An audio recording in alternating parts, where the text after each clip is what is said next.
ശിവരാമൻ ജനിച്ചു വളർന്ന വീടാണ്. ആദ്യകാലത്ത് എൻ്റെ അച്ഛനും അമ്മയൊക്കെ നിലമ്പൂരായിരുന്നു താമസം. ചെറിയൊരു പട്ടപ്പര എന്ന് പറയും, അത് മാത്രമായിരുന്നു. എൻ്റെ അമ്മയ്ക്ക് ആകെ 8 ആളായിരുന്നു. ഞാൻ 8ാമത്തെ മകനാണ്. ബാക്കി 4 ആണുങ്ങളും 4 സ്ത്രീകളും അങ്ങനെയായിരുന്നു. പക്ഷേ ഇവരൊക്കെ ഈ കാറൽമണ്ണയിൽ നിന്ന് ഈ വീട് വിട്ടൊക്കെ ഓരോരുത്തരും ഇപ്പോഴും തന്നെ എല്ലാവരും ഈ എവിടുന്ന് അമ്മ പുറപ്പെട്ടോ അവിടെ തന്നെ എല്ലാവരും മടങ്ങി എത്തിയൊരു സാഹചര്യം കാണണം. പക്ഷേ ശിവരാമൻ മാത്രം ഈ വീടിനെ സ്നേഹിച്ചു.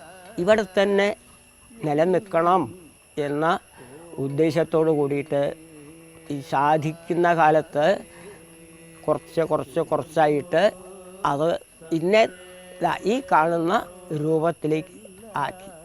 പക്ഷെ ശിവരാമനൊരു നിർബന്ധമുണ്ട്. ഈ പൂമുഖം അടച്ചുറപ്പാക്കുക എല്ലാവരും പറയും, അങ്ങനെ ചെയ്യില്ല. കാരണം എന്താ വെച്ചാൽ ഈ ഉമ്മർത്തുനിന്ന് അങ്ങോട്ട് ഇരുന്ന് നോക്കിയാൽ ആ മല വരെ അങ്ങനെ കാണും. ആ ഇരിക്കുമ്പോൾ ആ പ്രകൃതിയുടെ ഒരു ഭംഗി അത് തന്നെയാണ് കാരണം. ആര് പറഞ്ഞാലും ശരി, അത് മാത്രം ചെയ്യില്ല. അഥവാ അതാ അടച്ചുറപ്പാക്കിയെങ്കിൽ എൻ്റെ മനസ്സും അതോട് കൂടിയിട്ട് അടഞ്ഞു എന്നൊരു വിശ്വാസത്തിൻ്റെ പേരിലാണ് ഇങ്ങനെ ഈ സമ്പ്രദായത്തിൽ തന്നെ നിലനിർത്തിയിരിക്കുന്നത്.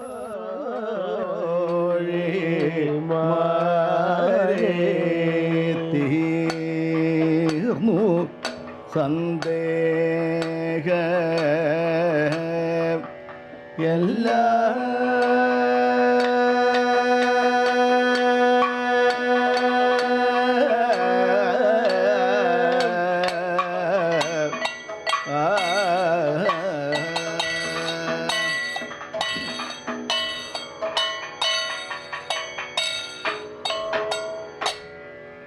തീർന്നു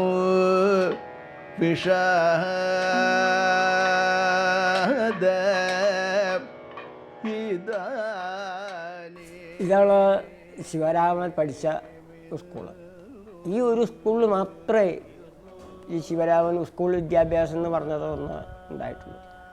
ഇവിടെ 5ാം ക്ലാസ് 6ാം ക്ലാസ്സിലേക്ക് പാസ്സായി. അന്ന് 4 ഫീസ് കൊടുക്കണം 6ാം ക്ലാസ് മുതൽക്ക്.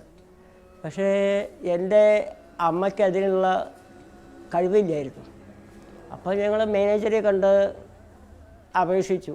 പക്ഷേ ഈ വലിയ ഉദ്യോഗസ്ഥനായിട്ടുള്ള ആളൂർ കുഞ്ഞുണ്ണി നായരുടെ മകന് എങ്ങനെയാ കാർത്തികേയനി ഫീസ് വിട്ടു തരാൻ നിർത്തിയില്ലല്ലോ എന്ന് പറഞ്ഞു. അപ്പോൾ അമ്മ എന്നെ അന്ന് പണം കൂടാതെ പഠിക്കാനുള്ള ഒരൊറ്റ ഇതേ ഉള്ളൂ, ഈ കഥകളി മാത്രമേ ഉള്ളൂ. അപ്പോൾ ഈ അമ്മ എൻ്റെ അദ്ദേഹത്തിൻ്റെ തന്നെ ഒരു അരിഞ്ഞേറ്റ സ്ഥാനം വരുന്ന പത്മശ്രീ വാഴയങ്കട കുഞ്ചു നായർക്ക് ഒരു കാർഡ് എഴുതി അയച്ചു. ആ അയച്ച കാരണം കൊണ്ടാണ് എന്നെ ആളെ അയച്ചിട്ട് അങ്ങോട്ട് കൊണ്ടുപോയത്. അങ്ങനെയാണ് ഇത്. പക്ഷേ ഇന്നും ഈ സ്കൂളിനോടൊരു സ്നേഹമുണ്ട്. കാരണം എന്തിവിടെ പരിപാടിക്കാണെങ്കിലും ശരി, ശിവരാമൻ ആദ്യ ഒടുക്കം വരെ എല്ലാ കാര്യത്തിനും ഉണ്ടാകാറുണ്ട്. കാരണം ഈ ചോട് മറക്കരുത് എന്നൊരു ചൊല്ലുണ്ട്. അതുകൊണ്ടാണ് എന്ത് കാര്യത്തിനും ഈ സ്കൂളിൽ വരുന്നു, അന്വേഷിക്കുന്നു. ഇവിടെ ഈ എൻ്റെ പഴയ മാഷന്മാർ പറഞ്ഞാൽ ചീരക്കുഴി ശങ്കരെഴുത്തച്ഛൻ മാഷ്, പിന്നെ എക്കണ്ടത്തെ കൃഷ്ണൻ നായർ മാഷ്, തെയ്യുണ്ണി നായർ മാഷ്, വാര്യർ മാഷ്, അവരെയൊക്കെയാണ് എൻ്റെ ഈ ഓർമ്മയിൽ. ലക്ഷ്മി ടീച്ചർ, അങ്ങനെ കുറേ ആൾക്കാരെ ഈ ഓർമ്മയിലുണ്ട്. അന്ന് ശിവരാമനെ പഠിപ്പിച്ച ഒരാളും ഇന്ന് ജീവനോട് കൂടി ഇല്ല. പക്ഷേ ഇവരെയൊക്കെ അന്നത്തെ ആ പഠനത്തിൻ്റെ ഒരു ഇതുണ്ടായിരുന്നില്ലേ. കാരണം ഈ ദാരിദ്ര്യം കൊണ്ട് ബുക്കൊന്നും ഇല്ലാതെ പഠിച്ചിരുന്നത്. എന്നിട്ടും നല്ലോണം മാർക്കോട് കൂടി പാസ്സായിരുന്നു. അത് അവർക്കൊക്കെ വലിയൊരു സന്തോഷമായിരുന്നു. അന്ന് അങ്ങനെയാണ് ഈ അധ്യാപകരും വിദ്യാർത്ഥികളുമായിട്ടുള്ള ആ ഒരു പരസ്പര ബന്ധം. കാരണം ആ കുട്ടിയുടെ ആ വീട്ടിലത്തെ കഷ്ടപ്പാടറിയവർക്ക്, പിന്നെ ഈ മറ്റ് സാഹചര്യങ്ങളറിയാം.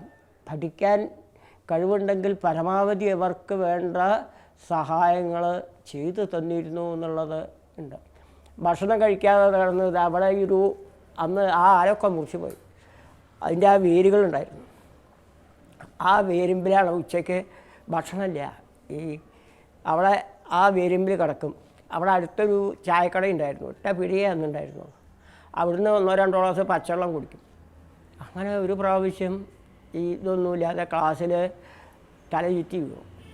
അന്ന് ഈ ശങ്കരെഴുത്തച്ഛൻ മാസ്റ്റർ എന്ന് പറഞ്ഞ അദ്ദേഹം എനിക്ക് ചായപ്പിടിയിൽ നിന്ന് ഒരു ഗ്ലാസ് ചായ ആയിട്ടുണ്ടോ, അതിൻ്റെ ആ ഒരു മധുരവും അതിൻ്റെ ഒരു മഹത്വവും ഏത് സമയത്തും മനുഷ്യനിങ്ങനെ തോന്നാറുണ്ട്. അന്നൊരു ചായയൊക്കെ കിട്ടുക എന്ന് പറഞ്ഞാലത്തെ ഒരു സന്തോഷം. പക്ഷേ ഈ ഒരു കാരണം പട്ടിണിയാണ് എന്നുള്ളത് മറ്റുള്ളവരെ അറിയാതിരിക്കാൻ അമ്മ വളരെയധികം ശ്രമിച്ചിരുന്നു. കാരണം അങ്ങനെ വലിയ ഗംഭീരമായിട്ട് കഴിഞ്ഞവർ ഇത്രയധികം ഇതിലേക്ക് വന്നപ്പോൾ എന്നാലും കുറേയൊക്കെ സഹിച്ച് ഞങ്ങളും അമ്മയുടെ ഇഷ്ടവും പ്രകാരമൊക്കെ ജീവിച്ചു. പക്ഷെ നിവൃത്തിയില്ലാതെ വന്നപ്പോൾ ആൾ ചിലപ്പോൾ തലയിലും ഇതാവലും അതൊക്കെ മാഷന്മാർക്ക് അറിയായിരുന്നു. പക്ഷെ എന്നിട്ട് അവരവിടെ വന്ന് പറയും ഇതങ്ങനെയാണ്, അപ്പോൾ എന്താ ചെയ്യുക ചോദിക്കും. അങ്ങനെയൊക്കെ വേദനയും കഷ്ടപ്പാടും ഒക്കെ അനുഭവിച്ചിട്ടാണ് ഈ പഠനം ഉണ്ടായത്. അങ്ങനെ 1949 ജൂലൈ 2 മാസം, ജൂൺ മാസം ഇങ്ങോട്ടില്ല, ജൂലൈയിൽ ഫീസ് കൊടുക്കാൻ നിവൃത്തിയില്ലാത്തൊരു ഘട്ടത്തിൽ ആണ് അമ്മ കോട്ടക്കലിക്ക് പത്മശ്രീ വാഴങ്കട കുഞ്ചു നായർ എന്ന് പറഞ്ഞിട്ടുള്ള അദ്ദേഹത്തിന് കത്തെഴുതി. അന്ന് അവിടെ PM വാര്യരാണ് മാനേജിങ് ട്രസ്റ്റി. അദ്ദേഹവും നാടക സംഘത്തിൻ്റെ മാനേജറായിട്ടുള്ള ശൂലപാണി വാര്യരും കൂടിയിട്ട് ആലോചിച്ചിട്ട് അവിടുന്ന് ഒരാളെ അയച്ചിട്ട് ശിവരാമനെ കൊണ്ടുപോയി. 4 അണയ്ക്ക് നിവൃത്തിയില്ലാത്ത ശിവരാമൻ 29, 30, 31 3 ദിവസം കഴിഞ്ഞപ്പോൾ ഓഫീസിലേക്ക് വിളിക്കണമെന്ന് പറഞ്ഞു. ഓഫീസിലേക്ക് വിളിച്ചിട്ട് 3 ഉറുപ്പ്യ കിട്ടി. പക്ഷേ 3 ദിവസത്തെ ശമ്പളം. അന്നത്തെ പോലെ ഈ സ്റ്റൈപ്പൻ്റൊന്നുമല്ല. അന്ന് ചേർന്ന മുതൽ കാര്യവൈദ്യശാല ജീവനക്കാരനായി. പിന്നീട് ഈ പട്ടിണി എന്ന് പറഞ്ഞ അങ്ങനെ ഒരു സംഭവം ജീവിതത്തിൽ ഉണ്ടായിട്ടില്ല. അപ്പോഴും ഈ ചൂട് മറക്കാറില്ല. അതാണ് ഈ സ്കൂളിനോടും ഉള്ള ഒരു പ്രത്യേക സ്നേഹം.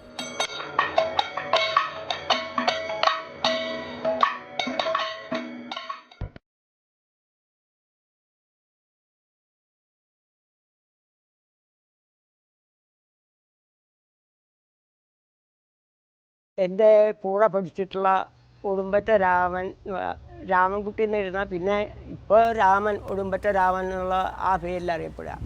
അദ്ദേഹം ഈ ചെണ്ട, അതായത് ഈ പാന അങ്ങനത്തെ ഇതിനൊക്കെ അതൊക്കെ ധാരാളം കൈകാര്യം ചെയ്യും. മാത്രമല്ല ഈ സാധാരണ ഈ മരണ അടിയന്തരങ്ങൾക്കൊക്കെ വളരെ അതിൻ്റെ കാര്യങ്ങളൊക്കെ ചിട്ട പോലെ ചെയ്യാനും ഇതൊക്കെ എല്ലാവരും വിളിക്കൽ ഇദ്ദേഹത്തിനാണ്. പക്ഷേ ശിവരാമൻ വേറൊരു വഴിക്ക് പോയി, ഇയാൾ വേറൊരു വഴിക്ക്, അങ്ങനെയൊക്കെ കുറച്ച് മാറ്റങ്ങളേ ഉള്ളൂ. പക്ഷേ ഇപ്പോഴും ഞങ്ങൾ ഇടയ്ക്കിടയ്ക്ക് കാണുമ്പോൾ സംസാരിക്കും. അങ്ങനെ ആ സ്നേഹബന്ധം ഇത്ര കാലങ്ങളായിട്ടും തുടർന്നുകൊണ്ടിരിക്കുന്നു. 10-60 കൊല്ലത്തെ ആ ബന്ധമാണ് ഞങ്ങളായിട്ടുള്ളത്.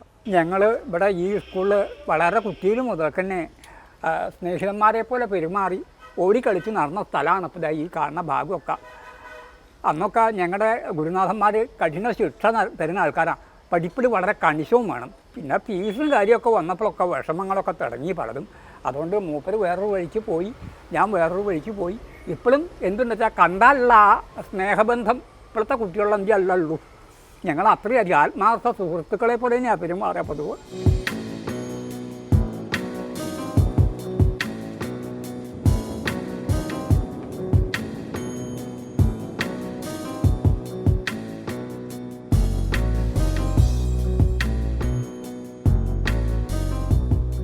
മഹാദേവൻ്റെ ക്ഷേത്രം എന്നാണ് പറയുക. കാരണമാണ് തിരുമുല്ലപ്പള്ളി മഹാക്ഷേത്രം എന്ന് പറയണം.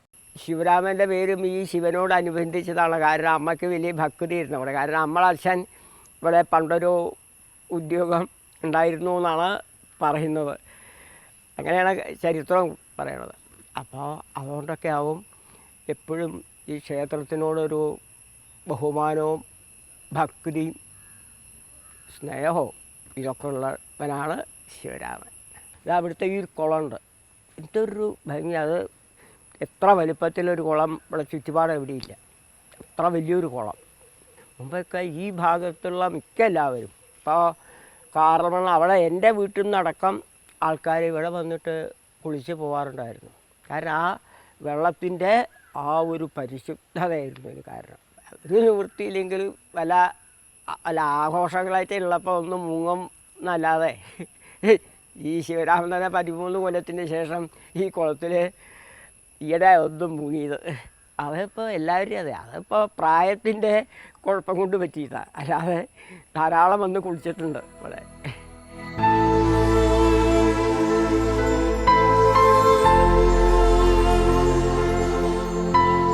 അദ്ദേഹം പാണ്ട ഉണ്ണി എന്നാണ് പറയുക. ഞങ്ങൾ ഒപ്പം പഠിച്ചതാണ്.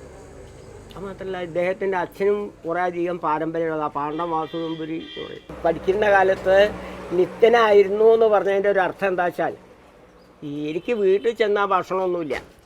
അപ്പോൾ അവിടെ ചെന്നാൽ ഇവർക്കും അന്ന് കേസും കൂട്ടവും കുറച്ചൊക്കെ വിഷമമായിരുന്നു. അതെ, നല്ല വിഷമത്തിൽ. അതപ്പോൾ പിന്നെ ഉണ്ണിയാ പറയേണ്ടത്. പക്ഷെ അവിടെ ചെന്നാൽ എന്തെങ്കിലും ഒരു ഭക്ഷണം ഈ ഉണ്ണിയുടെ അമ്മ എനിക്ക് തരും. അത് കിട്ടാൻ വേണ്ടിയിട്ടാണ് സ്കൂളിൽ വിട്ട് വന്നാൽ നേരെ ഓടൽ. അതിൻ്റെ ഒരു സ്വാദ്. അങ്ങനെ ഒരു കഥയും കൂടിയും പറയാനുണ്ട്. ഈ ഞങ്ങളായിട്ടുള്ള ഇഷ്ടത്തിൻ്റെ പുറമെ ഇദ്ദേഹത്തിൻ്റെ അമ്മയ്ക്കുണ്ടായിരുന്നൊരു സ്നേഹം. അവർ ഈ മരിക്കണതിൻ്റെ കുറച്ച് ദിവസം മുമ്പേ പെരിന്തൽമണ്ണ ആസ്പത്രിയിൽ കിടക്കുമ്പോൾ ശിവരാമൻ ഇതൊക്കെ വളരെ ഇതായിട്ട് സൂക്ഷിക്കുന്ന കാര്യമാണ്. ഒരു ഓറഞ്ച് പൊളിച്ചു വരും. ഒരു ഓറഞ്ച് പൊളിച്ചിട്ട് പകുതി ശിവരാമനും തന്നു, പകുതി ഉണ്ണിക്കും കൊടുത്തു. അങ്ങനെയായിരുന്നു ഞങ്ങളായിട്ടുള്ള ആ ഒരു അടുപ്പം. പണ്ട് കഥകളിയോട് കുറച്ച് താല്പര്യം ഉണ്ടായിരുന്നു. ഇതിൻ്റെ കൂടെ കോട്ടയിൽ പോയി ചേരാമെന്നൊരു മോഹം. പിന്നെ അത് നടന്നില്ലല്ലോ. പിന്നെ അന്നത്തെ സാഹചര്യം എൻ്റെ കഥകളി ആകുമ്പോൾ വലിയ സുഖമില്ലാത്തൊരു അന്തരീക്ഷമൊക്കെ അല്ലേ. എന്നുവെച്ചാൽ കഴിഞ്ഞുകൂടാൻ വലിയ വിഷമമുള്ളൊരു കലയല്ലല്ലോ, ഇപ്പോഴത്തെ പോലെയല്ല. ഇപ്പോൾ അത് വലിയൊരു വിഷമം തോന്നുന്നുണ്ട് ഇവൻ്റെ കൂടെ കൂടായിരുന്നു. പത്തുള്ള അറിയില്ല നാട്ടിൽ ശിവരാമൻ എന്ന് പറഞ്ഞാൽ. അല്ല, അത് തോന്നലത്രേ ഉള്ളൂ. അതെ, പക്ഷെ ഇപ്പം ഈ കുറേ ക്ലേശമൊക്കെ സഹിക്കാൻ അന്ന് ഉണ്ണിയെ സംബന്ധിച്ച് അങ്ങനെ ക്ലേശം സഹിക്കാനുള്ളൊരു സാഹചര്യം ഒന്നും ഉണ്ടായിരുന്നില്ല. ശിവരാമൻ അതല്ല, വയറ്റിപ്പഴപ്പായിരുന്നു.